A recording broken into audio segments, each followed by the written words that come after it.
25 ఏళ్ల పాటల ప్రవాహం పుస్తకావిష్కరణ కార్యక్రమానికి వచ్చేసినటువంటి వేదిక కింద కూర్చున్న అన్నలకి, నాతోటి ఆడబిడ్డలకి, తమ్ములకి, అదేవిధంగా వేదిక పైన కూర్చున్నటువంటి పెద్దల గౌరవనీయులు అందరి ప్రేమగా ఆప్యాయతగా తీసుకునే రాజన్న,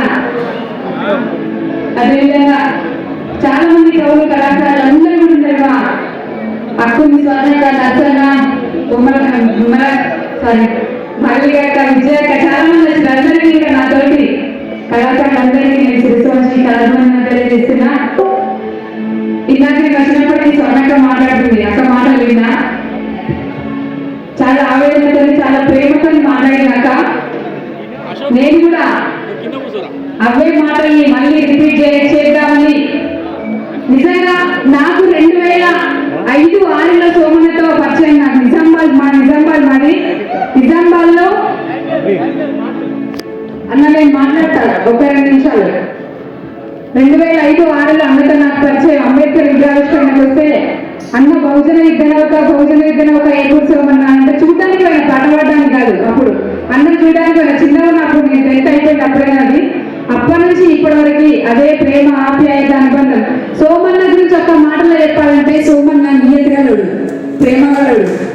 అదే ప్రేమ ఇన్నేళ్ల నుంచి నేను అదే ప్రేమని, అదే ఆప్యాయతను చూసుకుంటా.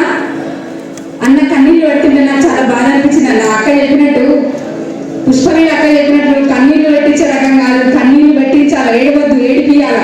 అవసరమైతే పాటతోని చాలా మందిని, నాకు తెలిసి తెలంగాణ ఉద్యమం ముగిసిన తర్వాత, తెలంగాణ రాష్ట్రం వచ్చిన తర్వాత, తెలంగాణ ఆగబెట్టిన సందర్భంలో ఎవరి పాలైతుందో తెలంగాణ అని చెప్పేసి మొట్టమొదటిసారిగా ప్రశ్నించిన గొంతు ఏపూరు సోమన్న. ఇది ఎవరు ఏర్పడినా యాక్సెప్ట్ చేసినా యాక్సెప్ట్ చేయకున్నా అన్న పాట తర్వాత చాలా పాటలు వచ్చినాయి, కానీ ఆనాడు తెలంగాణ ఆగబెట్టిందని చెప్పిన గొంతు సోమన్నది.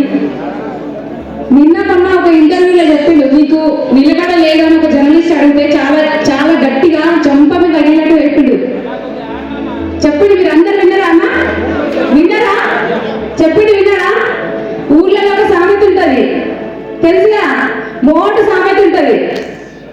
చెప్పింది కదా, ఏం చెప్పిండు చెప్పారు ఎక్కడరా? మీరే చెప్పాలి ఎవరు చెప్పారు, ఏమని చెప్పిండు. నేను చెప్తే బాగుంటుంది, వేదిక మీద ఆడపిల్ల కాబట్టి ఇట్లా మాట్లాడుతున్నాను అనుకుంటారా? నేను చాలా రఫ్గానే మాట్లాడతా కొంచెము, కానీ నిజంగానే వాస్తవంగా మొక్కగుండలకు ఏడబొట్టు మొక్క పంచుకున్న బొట్టడే పెట్టుకుని నడుస్తుంది అంటారు కదా. మొక్క పంచులు ఎంత దిద్దుకున్నా కానీ గలిసిగానే కనబడతారు.